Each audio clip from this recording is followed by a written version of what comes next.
ॐ विश्वन्दर्पणदृश्यमाननगरी तुल्यन्निजान्तर्गतं पश्यन्नात्मनि मायया बहिर्योद्भूतं यथा निद्रया यः साक्षात् कुरुते प्रबोधसमये स्वात्मानमेवाद्वयं तस्मै श्रीगुरुमूर्तये नम इदं श्रीदक्षिणामूर्तये।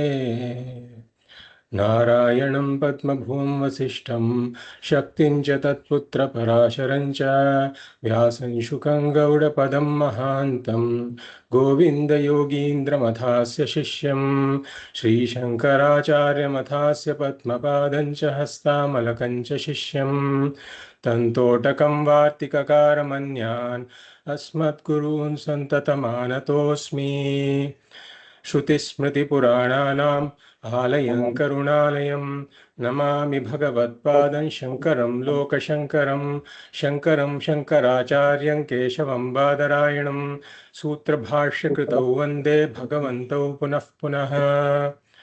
परब्रह्मनिष्ठं स्वतो धर्मनिष्ठम् अहिंसैकनिष्ठं स्वशिष्यैः सुजुष्टं यतीनां वरिष्ठं गुरूणां गरिष्ठं दयानन्दरूपं मदाचार्यमीडे। नमः श्री परमार्थाय संसाराध्यासनाशिने श्रोत्रियब्रह्मनिष्ठाय तस्मै ब्रह्मविदे नमः। सदाशिवसमारम्भां शङ्कराचार्यमध्यमाम् अस्मदाचार्यपर्यन्तां वन्दे गुरुपरम्पराम्। ॐ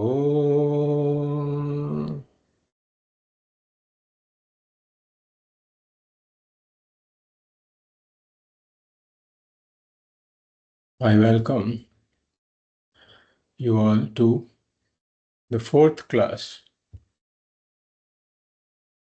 of our study of Bhagavad Gita. In the last class, we had entered into the Dhyana Shlokas and covered 6 of the Dhyana Shlokas. And as we saw, the Dhyana Shlokas deal with 4 topics, of which we have covered 3 topics, which are Bhagavad Gita Namaskara, Vyasa Namaskara, and Mahabharata Namaskara. And we covered Krishna Namaskara partially, as we covered 2 of the verses there. And now 3 of the verses, verses 6, 8, and 9, are the ones we have to look at today. We will enter verse number 6 now. And I will chant that, and Shardaji, you can chant after me. Bhishmadronatata Jayadratha भीष्मद्रोणतटा जयद्रथजला Gandharanilotpala गान्धारनीलोत्पला शल्यग्राहवती कृपेण वहनी शल्यग्राहवती कृपेण वहनी कर्णेन वेलाकुला कर्णेन वेलाकुला Ashwatthama विकर्णघोरमकरा Ashwatthama विकर्ण घोर मकरा दुर्योधनावर्तिनी दुर्योधनावर्तिनी सोत्तीर्णा खलु पाण्डवैरणनदी सोत्तीर्णा खलु पाण्डवै रणनदी कैवर्तकः केशवः कैवर्तकः केशवः भीष्मद्रोणतटा जयद्रथजला गान्धारनीलोत्पला शल्यग्राहवती कृपेण वहनी कर्णेन वेलाकुला अश्वत्थाम विकर्णघोरमकरा दुर्योधनावर्तिनी सोत्तीर्णा खलु पाण्डवैरणनदी कैवर्तकः केशवः भीष्मद्रोणतटा जयद्रथजला गान्धारनीलोत्पला शल्यग्राहवती कृपेण वहनी कर्णेन वेलाकुला अश्वत्थाम् अविकर्णघोरमकरा दुर्योधनावर्तिनी सोत्तीर्णा खलु पाण्डवै रणनदी कैवर्तकः केशवः. Here, the war of Mahabharata is being compared to a very dangerous river. In the last line, we can see Sotirna Khalu Pandavai Rananadi. So Rananadi, Ranaha Nadi Iva. So the battle of Mahabharata is compared to a river, a very dangerous river. And each of us can think about this because each of us are in this difficult to cross river of samsara in which there are various difficulties. So similarly, the Pandavas also found themselves in this battle which is comparable to a very dangerous river. So then the question arises that if we are comparing two things, then what are the common features between the two? That's what this verse is telling us. Bhishma Drona Tata Rananadi. So this Rananadi, or this battle, which is compared to a river, what are its banks? Its banks are Bhishma and Drona. So why are Bhishma and Drona compared to the banks of this dangerous river? Because they are two extraordinary warriors who can change the course of the war. For example, if the banks determine the direction of the river. So Bhishma and Drona were such powerful warriors that if they set their mind to it, then they could change the course of the war completely. Therefore, Bhishma, Drona, Tata, Rananadi. And then Jayadratha Jala. And the question is, what are the waters? What are the waters of this river, of this war, which is compared to a river? So he says Jayadratha Jala. So Jayadratha is comparable to the waters of this dangerous river. Because he was also a very powerful warrior fighting on the Kaurava side, and he had supplied his entire army to the Kauravas. So wherever you saw, there were Jayadratha and his people were there everywhere. And therefore, Jayadratha Jala Rananadi. And then Gandhara Nilotpala. Gandhara Nilotpala. So this dangerous river has got a blue lotus that looks very attractive.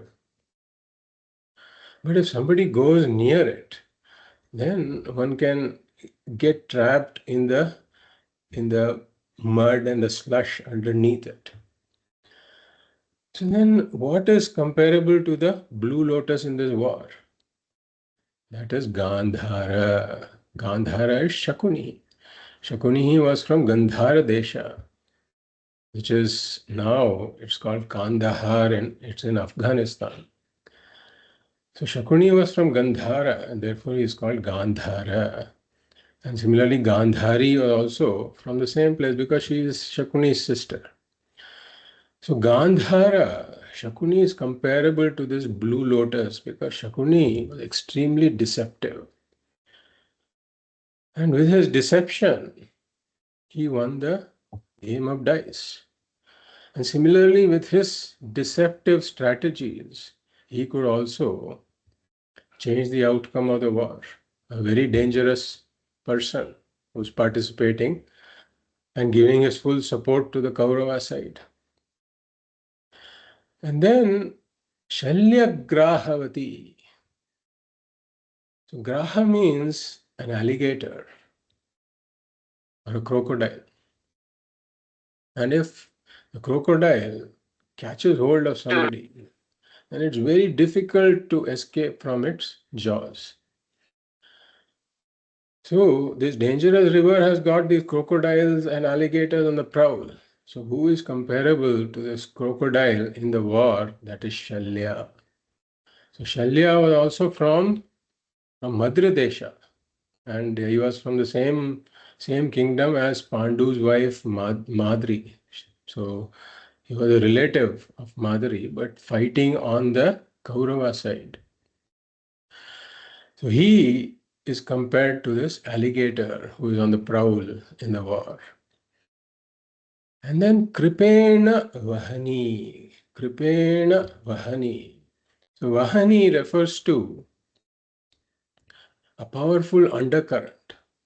So sometimes a river, parts of the river look kind of calm and where the water seems to be flowing gently.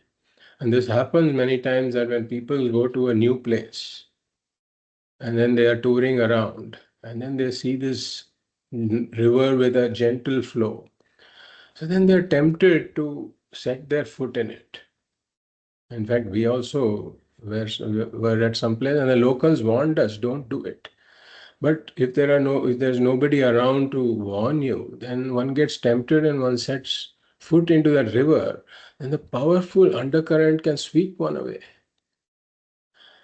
So this dangerous river has got these powerful undercurrents. And what is the equivalent of this undercurrent in the Mahabharata war? That is Kripacharya, Kripena Vahani. He is in the form of this powerful undercurrent. So Kripacharya was the teacher, along with Dronacharya. He was a teacher of both the Pandavas as well as the Kauravas. So Kripena Vahani and Karnena Velakula. And Akula means tumultuous. Vela refers to a wave, and Akula means a turbulent or a tumultuous wave. So we often see this where the river has got a fall, for example, where the height changes and the river suddenly picks up speed. At that point, you see all of these very tumultuous waves there. And if somebody is taking a boat, for example, at that point, those waves can even overturn the boat. We see all these people in whitewater rafting, they wear a lot of equipment and then they are going through all of this. But it is difficult to cross such waves. So what is the equivalent of this Vela Kula in the war? It is Karna. Because Karna, with his skills, archery skills and his might, he could overturn entire armies. He could overthrow entire armies. Therefore, Karnena Velakula. And Ashwathama Vikarna Ghora Makara. There are these Makara. Makara refers to these flesh-eating sharks, for example. These beasts, water beasts that are very powerful and which just tear apart any other living being they catch hold of mercilessly.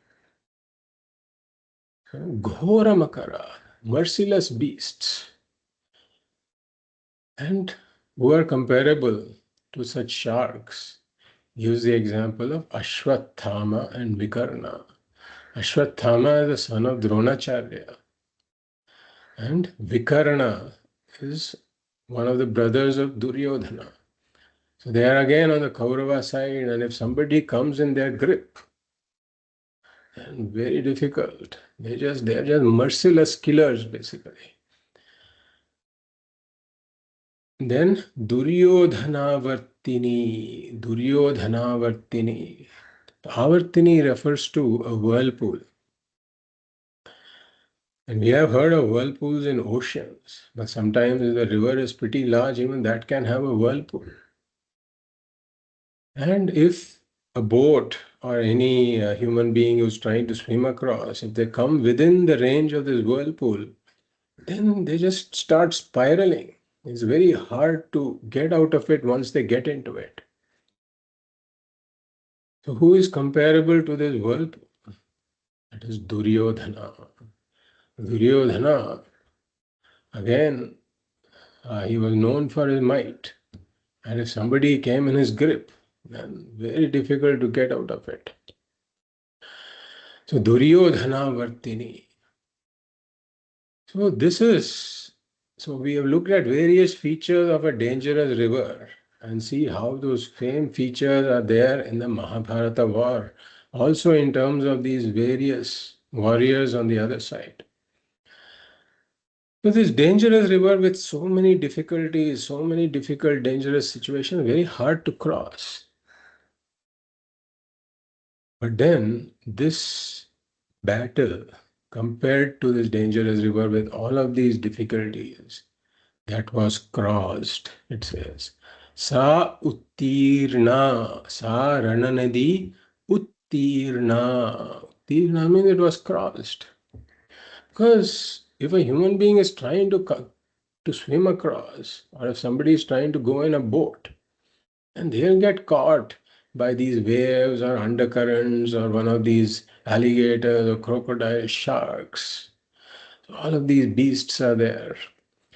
So very difficult to cross, but such a river, warlike river, was crossed by the Pandavas. What is humanly not possible, they managed to do. And how did that happen? He says, Sotirna khalu Pandavaihi. So the Pandavas crossed this. How did that happen? Kaivartakah Keshavaha. Because Keshavaha or Sri Krishna was their boatman.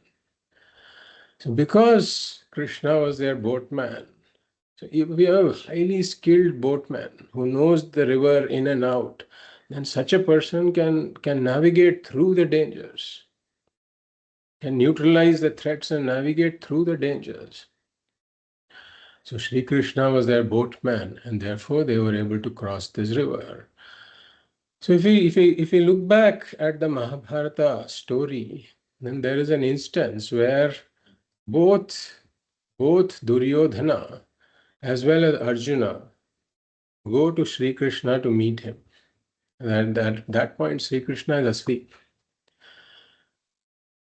And then, there are various details of the story. We won't get into it, but Sri Krishna gives them a choice because both of them were there in the room at the same time. So Krishna gives them a choice that one of you, right, one of you can have me, but I will not fight, and the other person can have my army.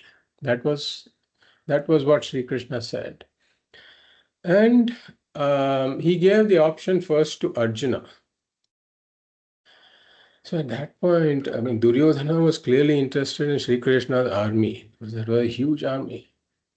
And he felt that Sri Krishna, without fighting, if Krishna is not going to fight, then he would be just another mouth to feed during the war. That was his thinking. And then Krishna gave Arjuna the option first. So he thought Krishna is being partial. But then Arjuna thought about it, and then he picked Sri Krishna to be on his side. And Duryodhana was very happy. Duryodhana was very happy. So both of them actually went back quite happy from that meeting because both of them got what they wanted.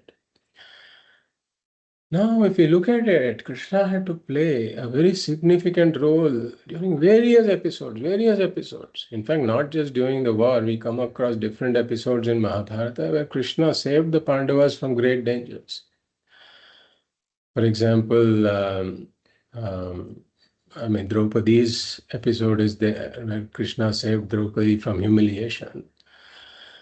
And similarly, in the forest, when they were in exile, Krishna saved them from Durvasa's curse. where in the Akshaya Patra, where he stopped producing food and Durvasa and his entire team was going to come to eat. And we know how dangerous Durvasa's curses are if what he wants he does not get. So Krishna came, he knew what, he anticipated it, he just showed up at the right time. And there was just this one small grain of rice sticking to that Akshaya Patra and he consumed it. And when he consumed it, somehow Durvasa and his entire team felt very full. And they just left that place without even bothering to inform them. So these are some situations outside of the war, obviously. But then during the war also Krishna played a very significant role. For example, on one of the days Bhishma was in all his fury, he was just tormenting the other side. And Arjuna was being very not giving an appropriate response.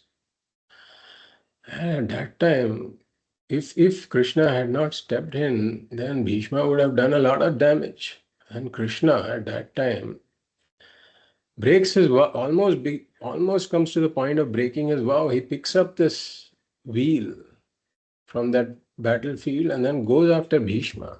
It's a very powerful picture you can see of, you see those pictures where Krishna is carrying this wheel, right, in his hand and going after Bhishma. So at that point, Bhishma drops his weapon and he says, I'll gladly die at your hands. So Krishna, that is one occasion. And then there's the occasion after Abhimanyu's Vadha, where Arjuna takes a vow that if he does not kill Jayadratha by sunset, then he will self-immolate himself. So again, Jayadratha was in hiding and he could not be found anywhere. When Krishna did something to make it look like the sun had already set. And then Jayadratha suddenly showed up. And then Krishna removed his discus and the sun was clearly visible. And then Arjuna took the opportunity and killed Jayadratha there. And similarly, there is also the story of Karna. So all of these people, they are talked about in this shloka, right? Bhishma, Jayadratha, Karna. So Karna fired this Nagastra that was going to hit Arjuna. And just in time, Krishna lowered the chariot by a couple of inches. Therefore, the Nagastra hit Arjuna's crown instead of his temple. So even though Krishna was not fighting, his presence saved the Pandavas from many dangerous situations. And that's what the shloka is also referring to. And then Ashwatthama, when Ashwatthama fired the Brahmastra towards the end of the war or after the end of the war, directed at Parikshit, who was in the womb of Uttara. So Abhimanyu wanted to wipe out the future lineage of the Pandavas. At that point, Krishna protected the child. So these are all the various things, in various ways in which Krishna helped the Pandavas out of very difficult situations. And then, of course, when Arjuna was in all this confusion at the beginning of the war, then Krishna gave him the teaching in the form of the Bhagavad Gita, which was the biggest blessing. And therefore, that is the message here, that Krishna helped the Pandavas in so many ways and taught the Pandavas, taught Arjuna. So similarly, we are praying to Krishna that may your teaching in the Bhagavad Gita, may it also help us cross this Rananadi, our own Rananadi, that's in the form of this river of samsara that we are in, with all of its difficulties. So may your teaching and may your grace help us cross this Rananadi for all of us. That is the prayer here. Now we'll go to the next verse. मूकं करोति वाचालं मूकं करोति वाचालम् पङ्गुं लङ्घयते गिरिम् पङ्गुं लङ्घयते गिरिम् यत्कृपातमहं वन्दे यत्कृपातमहं वन्दे परमानन्दमाधवम् परमानन्दमाधवम् मूकं करोति वाचालं पङ्गुं लङ्घयते गिरिं यत्कृपातमहं वन्दे परमानन्दमाधवम् मूकं करोति वाचालं पङ्गुं लङ्घयते गिरिं यत्कृपातमहं वन्दे परमानन्दमाधवम्. We look at the second line, yat kripa tam aham vande. Aham vande. It says, I salute. I salute whom? Tam. Tam means him. I salute him. So who is this we are talking about? Paramananda Madhavam. Paramananda Madhavam. So here Ma refers to Lakshmi, Lakshmi Devi. And Dhava refers to the husband or the Lord. So Madhava refers to the Lord of Lakshmi, the husband of Lakshmi, who is Narayana himself. So Tam Paramananda Madhavam Aham Vande, that Madhavam I salute, who is in the form of Sri Krishna. And what is his nature? Paramananda Madhavam. He is Paramananda because he is limitless, full and complete. He is Purnaha and therefore Paramananda. And Yat Kripa, whose grace? Mukam Karoti Vachalam. One who is mute, who is not able to express properly. Even he becomes very eloquent. Mukam Karoti Vachalam.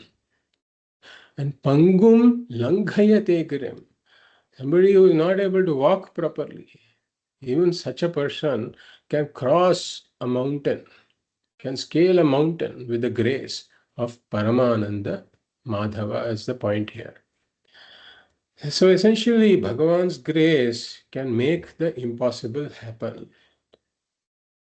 The question arises, what is grace? What is the grace of Bhagavan?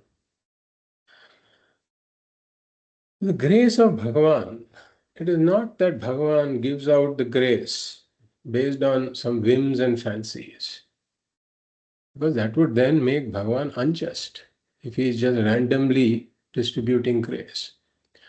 So what we say is that the grace of Bhagavan is something that has to be earned. It has to be earned. The grace of Bhagavan is uniformly available, but those who take some special effort, they are able to earn that grace. Just like the solar power, if you look at it, the rays of the sun fall uniformly all over a certain region. Rays of the sun fall uniformly over it. But then those who put up solar panels, they are the ones who can tap that solar power. So similarly, the grace of Bhagavan is nothing but our own karma phalam that comes through Bhagavan.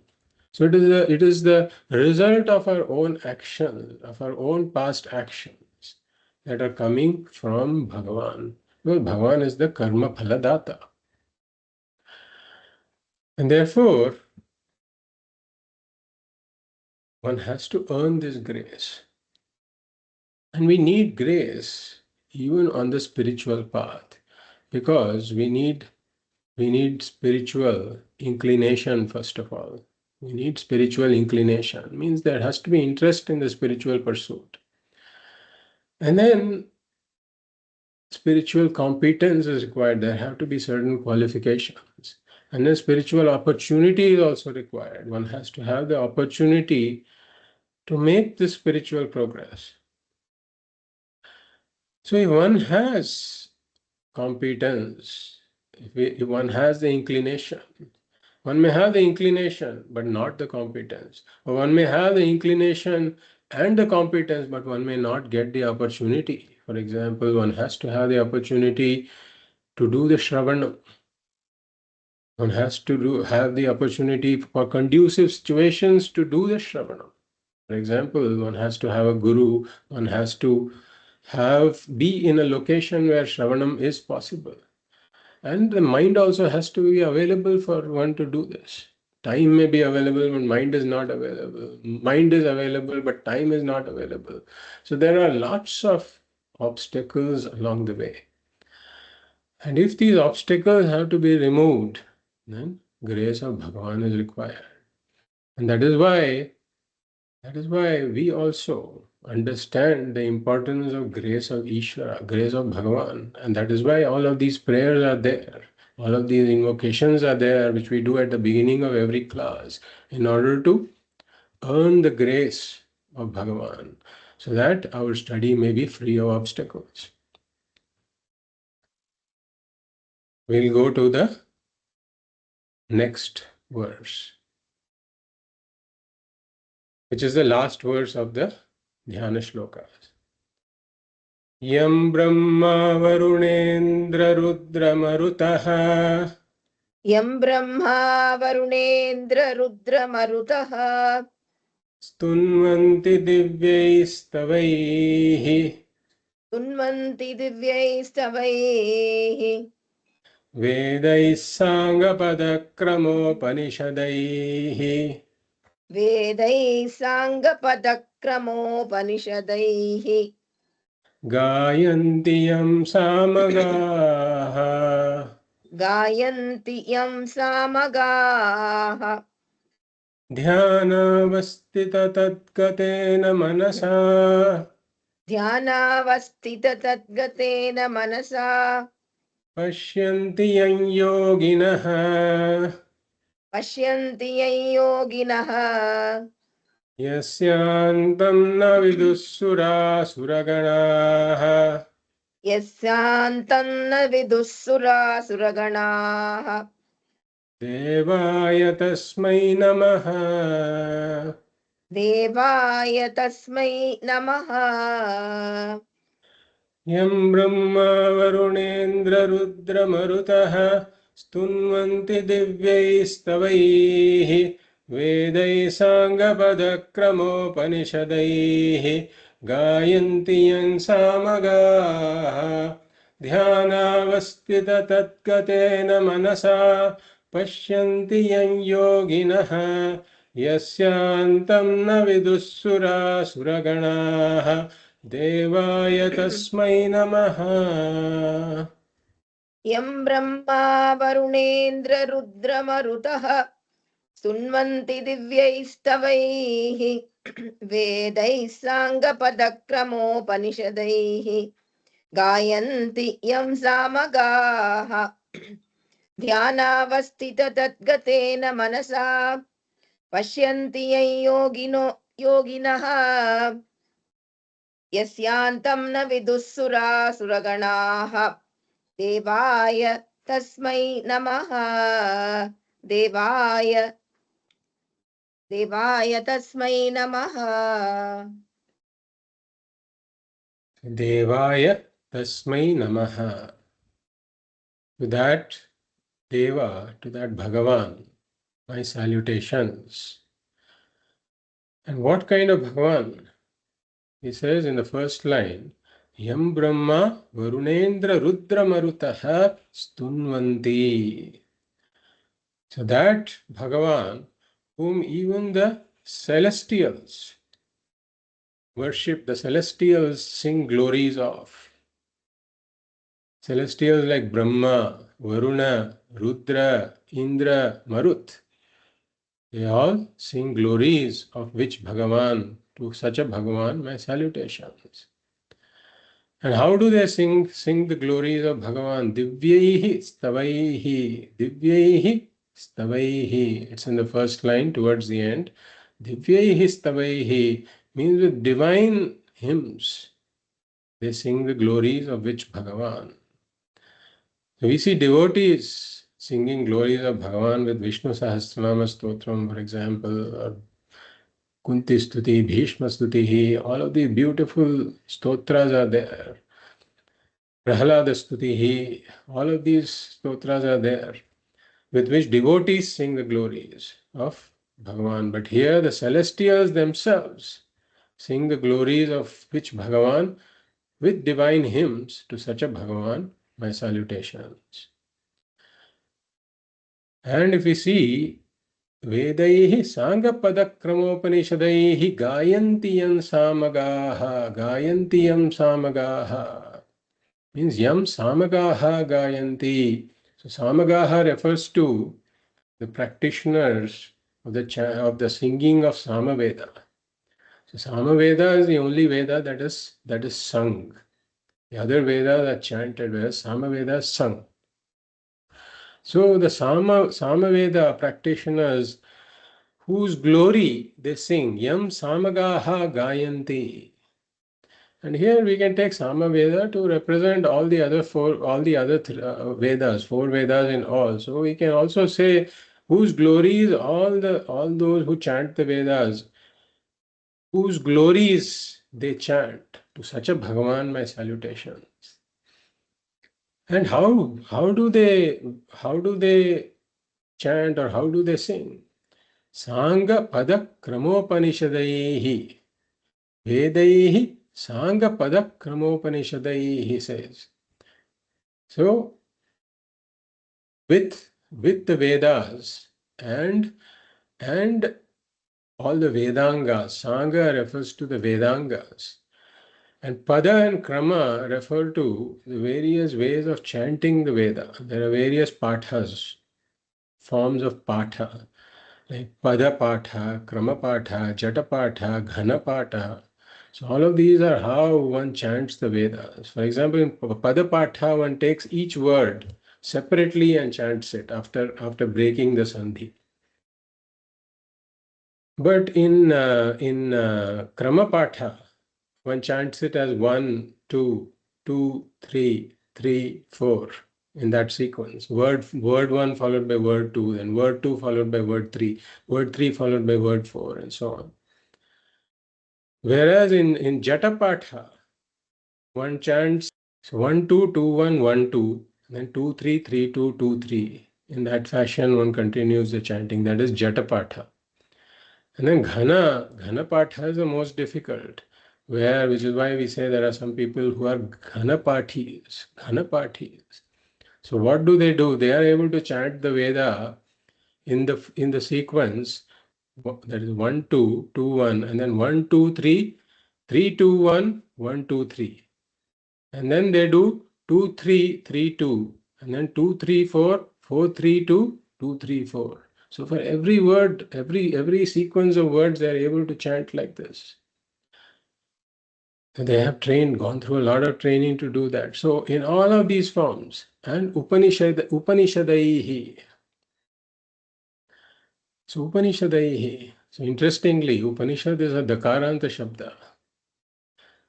So Dakaranta Shabda means if we are using Tritiya, it should be Upanishad Bhihi ideally.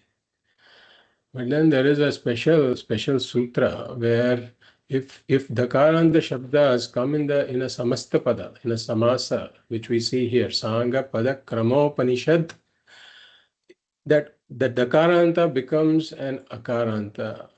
That's the rule. And therefore we get Upanishadihi here. And therefore, along with the Upanishads that reveal the true nature of the Lord. So, with all of these, they sing the glories to such a Lord, my salutations. And then he says, Dhyana Vastita Tatkatena Manasa Pashyanti Yang Yoginaha, in the third line. Pashyanti Yam Yoginaha, whom the yogis see. Pashyanti Yang Yoginaha, whom the yogis see. So here, we are talking about the Jnana yogis. So how do they see? He says, Manasa. Manasa Pashyanti Yang Yoginaha. Manasa means with their minds. With their minds, they are able to see the Lord. And how do they see with their minds? We may say we are not able to see. The difference is that they have purified their minds, as we talked about. They have removed the malaha through karma yoga. Then they have removed the vikshepaha. Malaha refers to the impurities of the mind that have been removed through karma yoga. And the vikshepaha, or the restlessness of the mind, has been removed through upasana yoga. And then ध्यानावस्थित तत्गतेन मनसा पश्यन्ति यं योगिनः. So ध्यानावस्थित tadgatena manasa. So then, with this purified mind, they have listened to Vedanta. They have done the Shravanam, they have done the Mananam. And therefore they have understood. They have understood. So that mind, their mind understands the true nature of the Lord as being not separate from my own nature. Essentially, he understands that I am one with Bhagavan. And therefore, he knows the true nature of himself and Bhagavan as being essentially one. And then, with such a mind that has this knowledge, he contemplates upon Bhagavan in Nididhyasanam. So dhyana avastita, in dhyana means in nididhyasana, dhyana avastita tadgatena manasa. So with this contemplative mind, he contemplates upon the essential oneness of my own nature and Bhagavan's nature, so the essential oneness of Jivatma and Paramatma. The one whom the yogis see in this manner, to such a Bhagavan my salutations. And then he says, Yasyantam na vidusura suraganaha devaya tasmai namaha. So sura suraganaha. Sura suraganaha means even the devas and asuras don't know the limits of which Bhagavan. Yasyantam na viduhu, they don't know the limits of whom, means Bhagavan, such a Bhagavan who is limitless. No limitations of space because Bhagavan is all pervading. No limitations of time because Bhagavan is eternal. And no object-wise limitation. Bhagavan is not limited by any particular object or its attributes. To such a Bhagavan, my salutations. Devaya tasmai namaha. So may such a limitless Bhagavan, who is Sri Krishna, that is Sri Krishna, Bhagavan Krishna's real nature. So may such a Bhagavan bless us so that we may complete our study. So with this, we have come to the end of the Dhyana Shlokas. And from the next class, we will chant these Dhyana Shlokas also in the beginning of our class. So we will enter the Bhagavad Gita.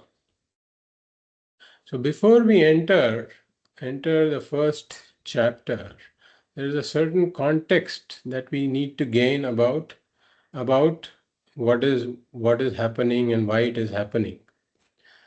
And therefore one needs some context about the Mahabharata, which we all generally are aware of. There are some important points to bring out from that entire story of Mahabharata that preceded the scene of the Bhagavad Gita. So the first point is that this battle that is about to happen is between the Pandavas and the Kauravas. And the Pandavas, they are the ones who are committed to dharma. They have always been committed to dharma, or in otherwise righteous action. They think about what is the right conduct and try to stick by that. On the other hand, the Kauravas, they have been flouting dharma. They have been engaging in a lot of adharma. And it is by adharma, it is by deceit and cheating and scheming and all kinds of scheming that they took away the kingdom from the Pandavas. Now, since the Pandavas are committed to dharma, right action, and the Vedas say that ahimsa is paramo dharma. Ahimsa is the highest dharma. And therefore, after a lot of things happened, finally after their exile and Agyatavasa and all that, and they met all those difficult conditions that the Kauravas imposed upon them. They somehow went through all of that. And then they came back to claim the kingdom that was rightfully theirs. And they explored all the means of ahimsa to do this, to claim the kingdom that was rightfully theirs. And even Sri Krishna mediated in this whole process. Krishna tried to mediate and tried to prevent any kind of himsa. And therefore, Krishna himself went to visit the Kauravas and he made an offer to them on behalf of the Pandavas that you can give them just one state with 5 districts. Just give them one state with 5 districts and then they will be happy. They don't need a whole lot in order to be happy. And then Duryodhana refused. So then Krishna says, okay, you don't even need to give them one state with 5 districts. Just give them one district with five counties. And then that will be the end of this conflict. Duryodhana says, no. Then Krishna says, give them one county with just 5 villages. That is enough. Duryodhana says, no. And he says, give them one village with 5 houses in it. He says, no. And then he says, give them one house with 5 rooms in it. He says, no, I will not even give a piece of land that is equal to the measure of the point of a needle. He says this. So basically, all their attempts at a peaceful settlement failed. And ahimsa is said to be the paramaha dharmaha. But then ahimsa is not absolute. Because for the sake of preservation of dharma, himsa is required in some exceptional cases. And that's why this Bhagavad Gita also says, Paritranaya sadhunam vinashaya cha dushkritam dharma samsthapanarthaya. So for the establishment of dharma, for the protection of dharma, certain things have to be done. And what is that? Those who follow dharma, they have to be protected. The paritranaya sadhuna, they have to be protected. That's the only way to protect dharma. But they cannot be protected if there are adharmis around, if adharma is on the rise. And therefore, those who are engaging in adharma, they have to be neutralized. Therefore, vinashaya cha dushkritam. And Bhagavan himself takes an avatar for this purpose. That's why sambhavami yuge yuge. And therefore, in certain cases, himsa is required. And this is much like a doctor, for example, if he's dealing with a patient and who has a certain diseased leg, for example, then the doctor tries to avoid surgery. He tries to cure that limb somehow or the other. He makes every effort to try to cure that limb. But then, if the limb is incurable, then the limb can be a threat to the whole organism. And therefore, for the sake of saving the organism, he has to amputate that limb. And therefore, this is not himsa, but behind that, there is the intent to preserve the organism, to preserve that being who is having that diseased limb. This is one instance where superficially it looks like himsa, but behind that the motive is a benign motive. And similarly, the law enforcement agencies, they have to do their jobs. If there are if there are gundas around who are flouting all the rules, who are creating a threat to the security of the people, then they have to be contained. That is the job of the law enforcement. And as a part of their job, himsa is not only necessary, but is also the right thing to do. So himsa is adharma for a common man, but for a soldier, himsa becomes his dharma. So similarly here, there is no option left. There's no option left. They have explored all the options of ahimsa and failed, and therefore they have to resort to himsa. Therefore, the war has been declared. So this is where chapter 1 starts, chapter 1 of the Bhagavad Gita. Now what happens is the armies have assembled. They are all face to face. And then all of them, they're all in a very belligerent mood to fight, and therefore they blow all their conches. All of these scenic descriptions are going to come in the beginning of the Bhagavad Gita. But then Arjuna is now curious to see who all are there on the other side, who all are fighting on the other side. And therefore he asks Krishna to position his chariot, take his chariot to a place where he can get a view of the opposite army and who all are there. And now what happens is that he sees Bhishma, he sees Drona there. And he sees many of the people there whom he has grown up with. He sees all of these people there. And then his mind suddenly gets clouded. His mind gets clouded with emotion.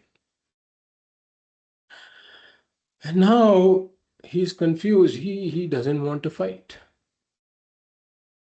He had come there fully decked up for this war. And when he sees these people there, his mind is now confused. It is clouded. And he says he doesn't want to fight. So this situation is somewhat similar to, let's say, a police officer. Police officer who catches hold of somebody who has done a crime, let us say. And then he gives him a fit punishment. So he imprisons him because that's the right thing to do. It's the right thing to do. And this he has been doing for several years now. But now what happens is that he catches hold of somebody who has committed a crime. His department brings him saying that this person who has committed the crime is in the other room.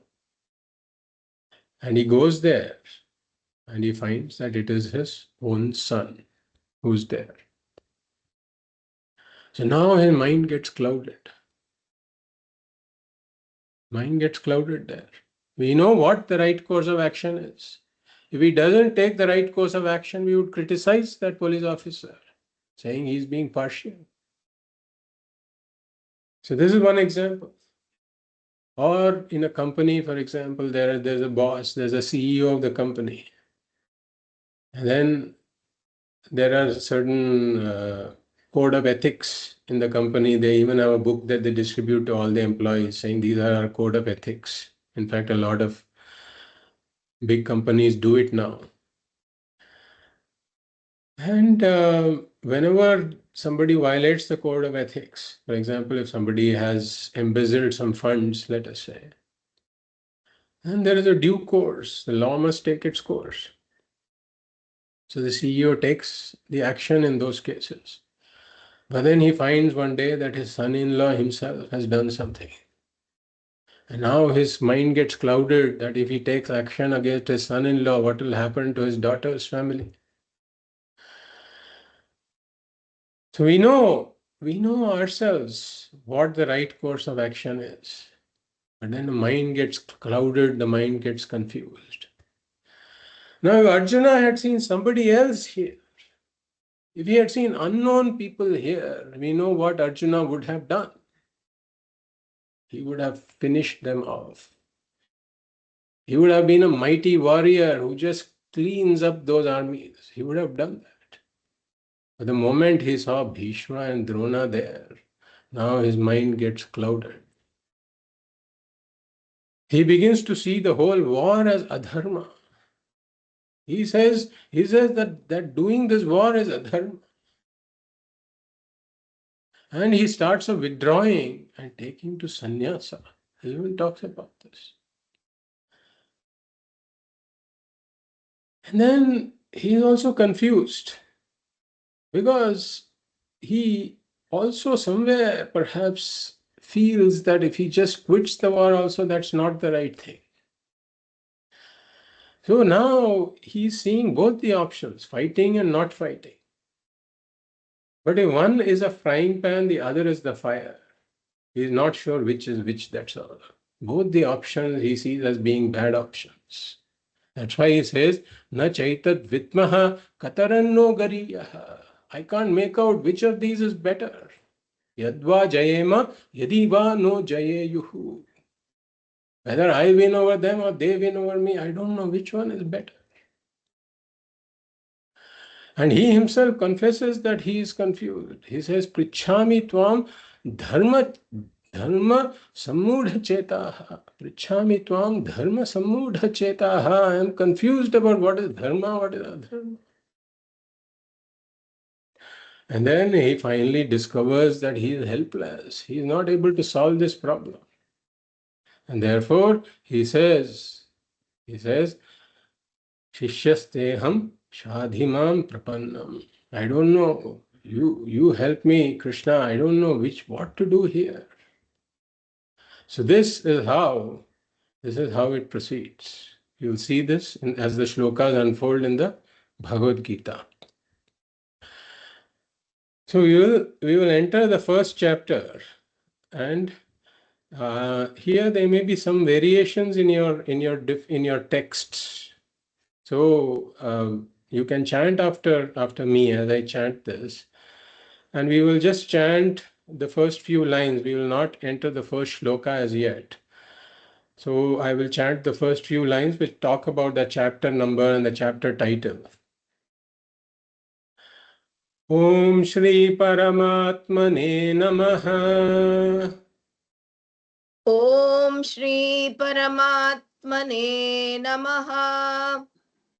अथ प्रथमोऽध्यायः अथ प्रथमोऽध्यायः अर्जुनविषादयोगः अर्जुनविषादयोगः.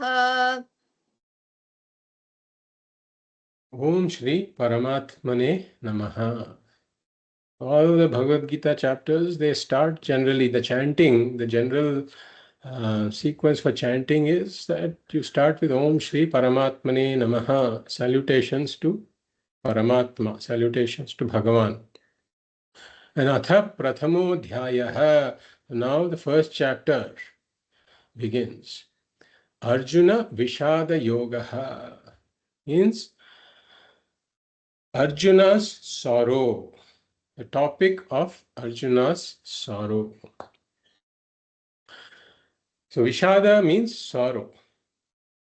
So this chapter presents Arjuna's sorrow and how Arjuna got into this situation, and the context for the guru and the shishya, the teacher and the student, to come together.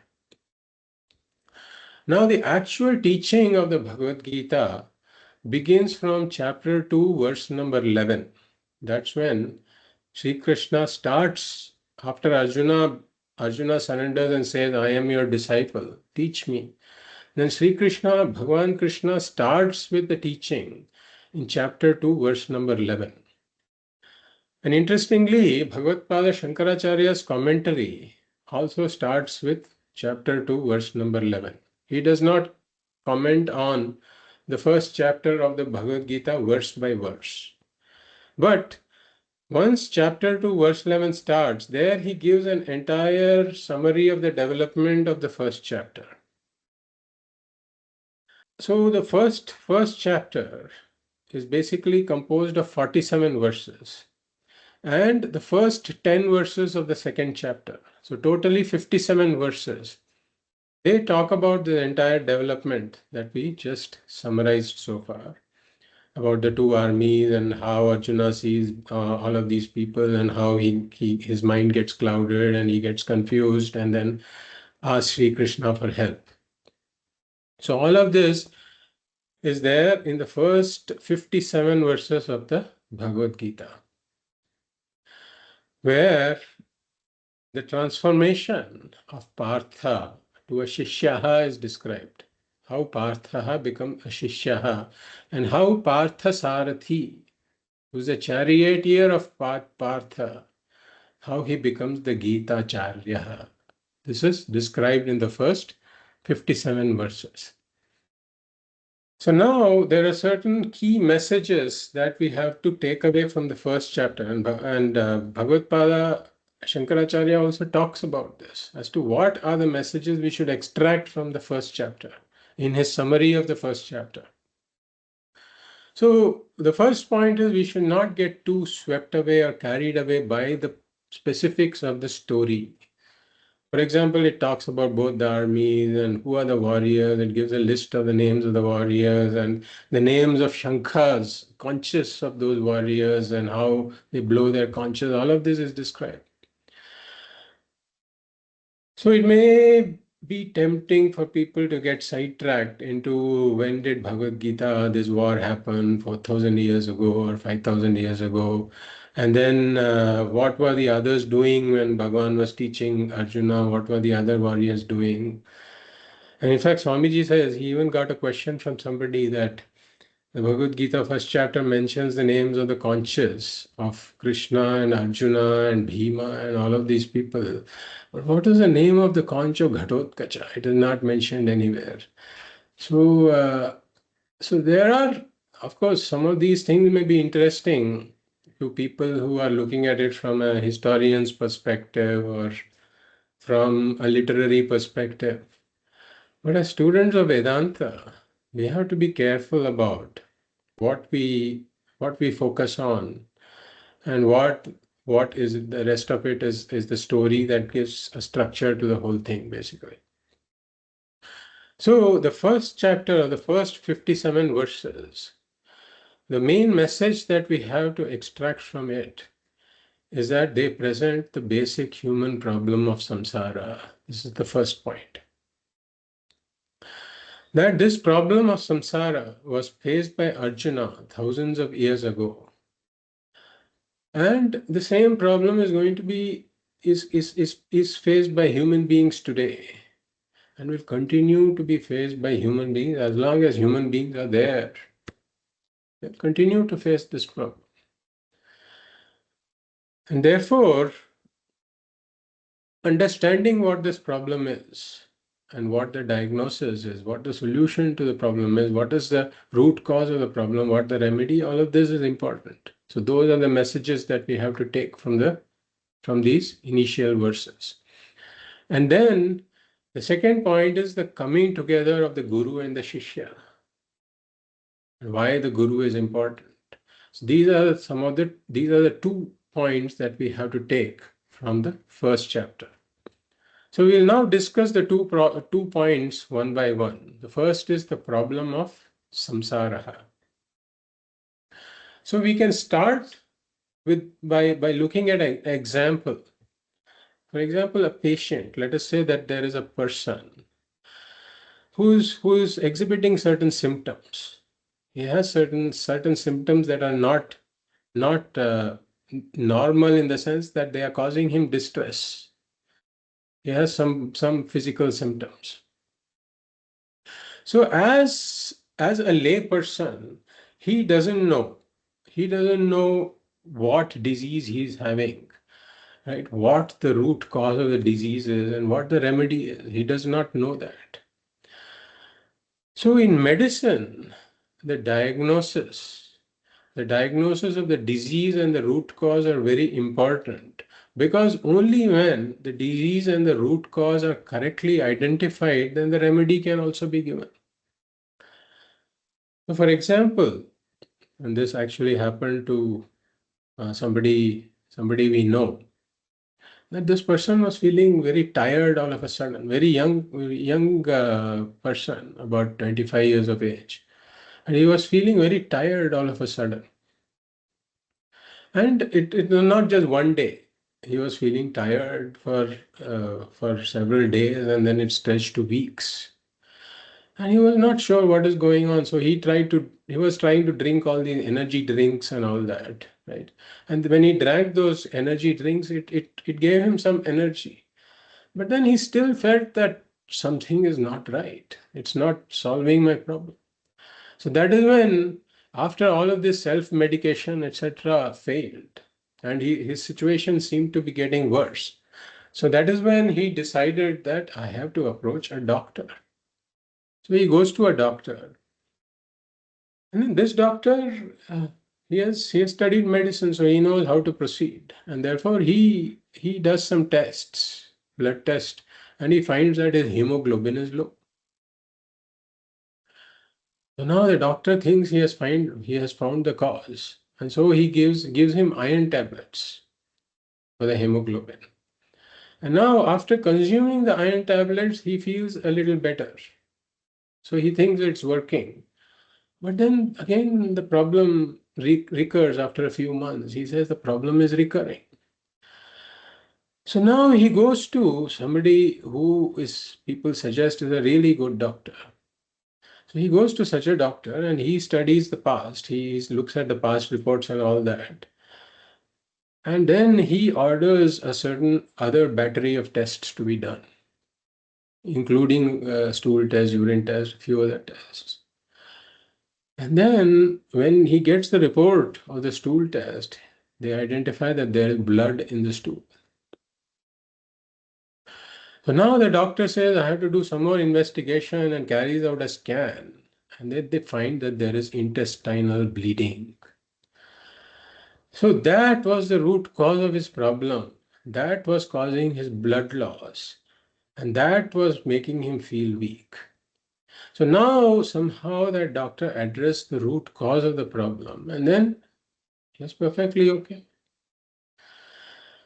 So this is the example in medicine where we can appreciate that there can be symptomatic treatments for something.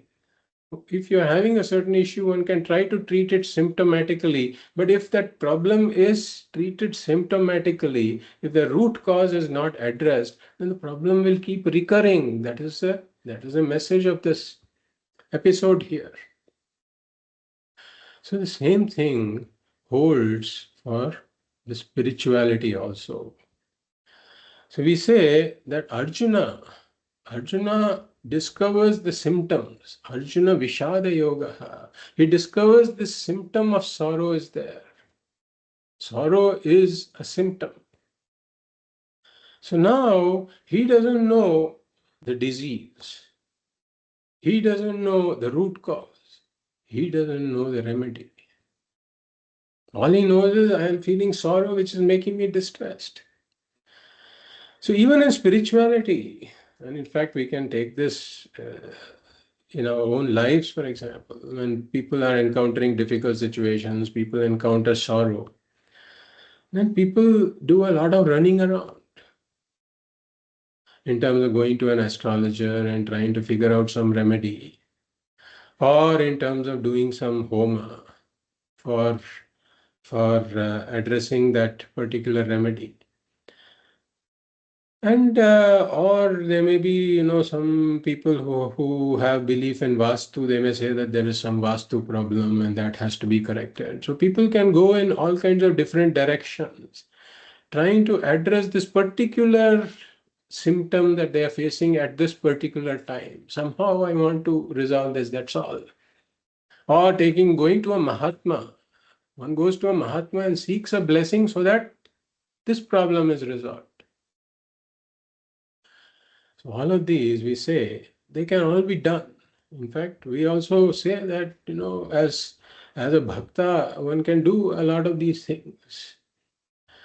But we say that such things, they will address that particular symptom. They can help alleviate some of those symptoms for the time being.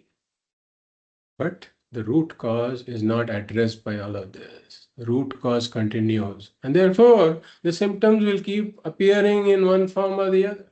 That's the point here. So now, here, we say that here also, Arjuna's root cause, the disease, the root cause, the remedy, they all have to be done, identified properly. And therefore, the first 57 verses, they have to be studied in such a manner that we understand what is the disease, what is the root cause. The remedy will start later.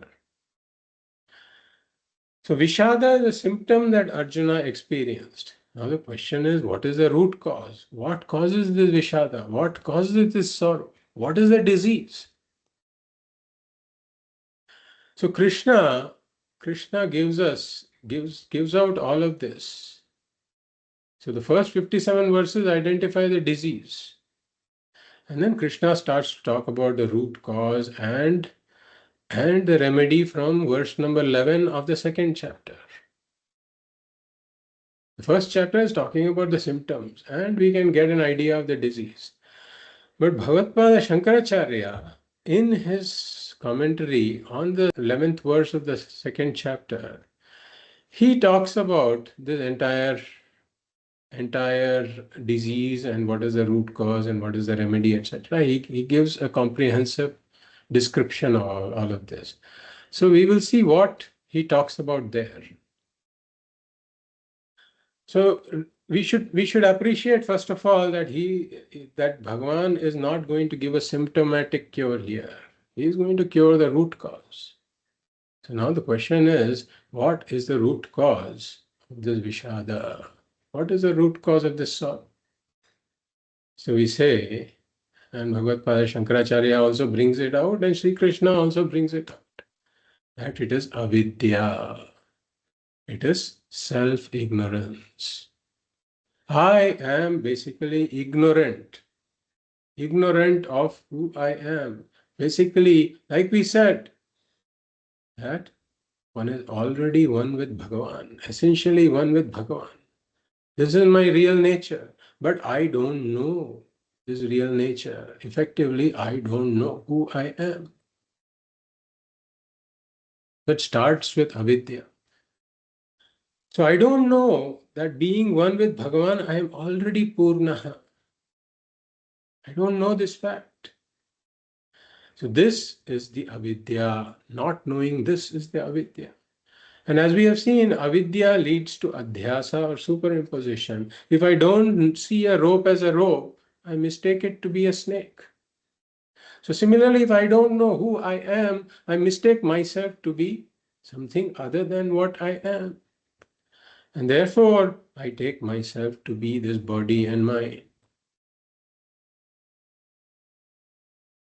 So I say, I am this body and mind. This is what we call ahankara. Ahankara. So I take myself to be this ahankara. And then through this body and mind, I get related to a few people. Therefore, I say, I have this family, I have these possessions, I have all these possessions, etc. That is called mamakara. So the first step is avidya. I don't know who I am. And that leads to adhyasa, that I am this body and mind. So this idea that I am this body and mind is what we call ahankara. And then through this body and mind, I have a family, I have possessions, I have a profession, etc. All of these are mine. So Bhagavad Shankaracharya says, Aham esham mama ete, that I am theirs, they are mine. I have this idea, which is called mamakara. And then, of course, along with all of this, I have this idea that I am this puny, limited body, mind in this separate world, and therefore I am apurnaha. Apurnatvam is a part and parcel of this. I have given up the purnatvam due to ajnanam and come down to apurnatvam, that I am deficient, wanting, inadequate. This is the second step. Now what happens that once once I'm identified with this body and mind, and I say that I have a family, possessions, profession, etc., then I see certain people, objects, and situations in the world as being favorable to this body, mind, family, possessions, and profession. And those people, objects, and situations that are favorable to my body, to my mind, to this family, possessions, profession, towards that I have ragaha. This is the third step, ragaha. Ragaha means a clinging to, a dependence on, longing for particular people, objects, and situations. This is called ragaha. So we consider this to be an impurity of the mind. In fact, this is one of the aspects of malaha that we have talked about, ragaha, which is longing for, clinging to, depending on people, objects, and situations. Because I see them as a source of my purnatvam. But then this causes a problem. Because why do we say that this is an impurity of the mind? Why do we say that this is a negative attribute? Because just like the physical body has got immunity against various infections, etc. It has a natural immunity against various infections.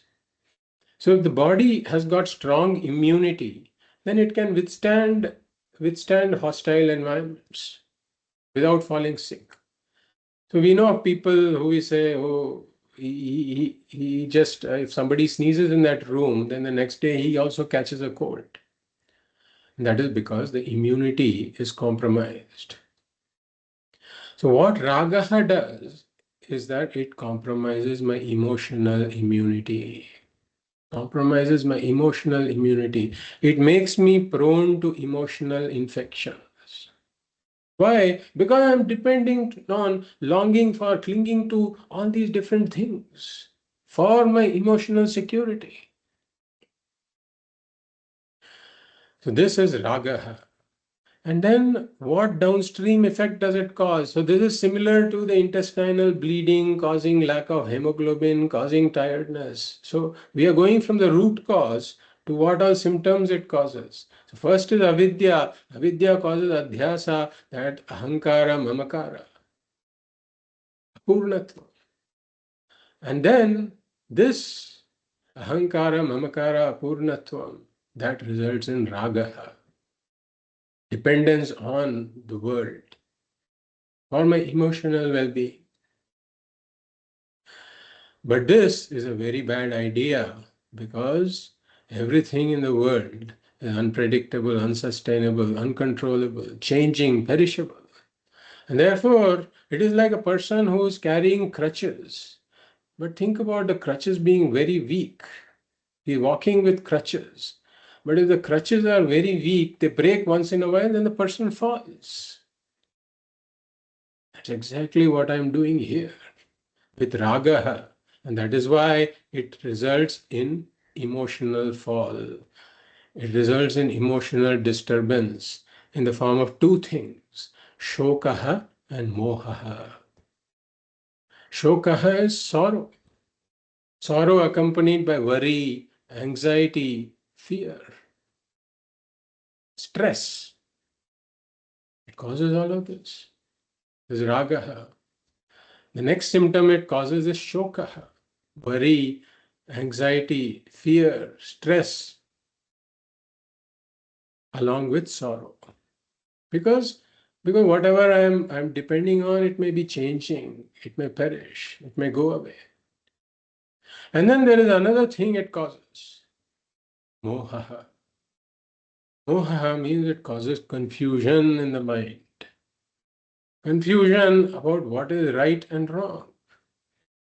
With regards to things that I have no emotional dependency on, I'm very wise with regards to what is right, what is wrong.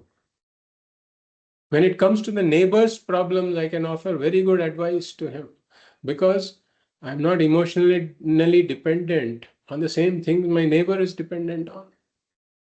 I can be very impartial, very objective, very just when it comes to my neighbor's problems. But when it comes to my problem, my mind gets clouded, causes mohaha. And then once shokaha and mohaha are there, sorrow and confusion come in, then it causes further symptoms. Further symptoms, it results in in in karmas that are not the best karmas.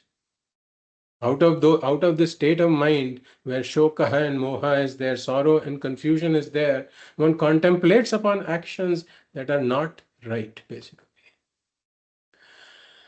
So one starts entertaining the idea of unrighteous action or adharma, and one may even carry out adharma. So either not doing what should be done or doing something that should not be done. So that's exactly what Arjuna did. This chain of events brought about shokaha and mohaha in his mind, and therefore he was ready to do swadharma parityagaha, means giving up what he was supposed to do, and paradharma anushtanam, doing somebody else's duty. He was giving up his own duty and thinking about doing somebody else's duty. That's why he says, Visrijya shasharam chapam shoka samvikna manasaha. He dropped his bow and arrow. And then he started talking about Shreyo Bhoktum Bhaikshyam Apiha Loke. That it would be better for me to take a begging bow, take to sannyasa. So Swadharma Parityagaha and Paradharma Anushtanam. So this is a consequence of Shokaha and Moha. And then, even if outside of Arjuna's situation, even if one does Swadharma, for example, let us say one does engages in what is Swadharma.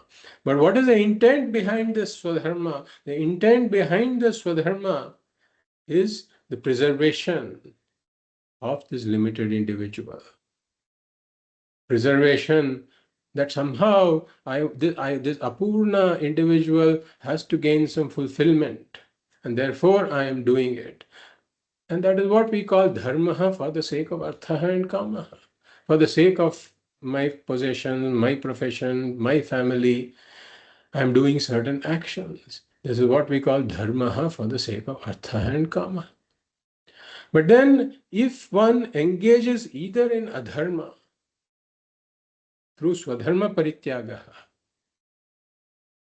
or paradharma anushtanam, that is one possibility, or engages in swadharma for the sake of artha and kama, either way, what happens is one is reinforcing one's ragaha, shokaha, mohaha, ahankara, mamakara.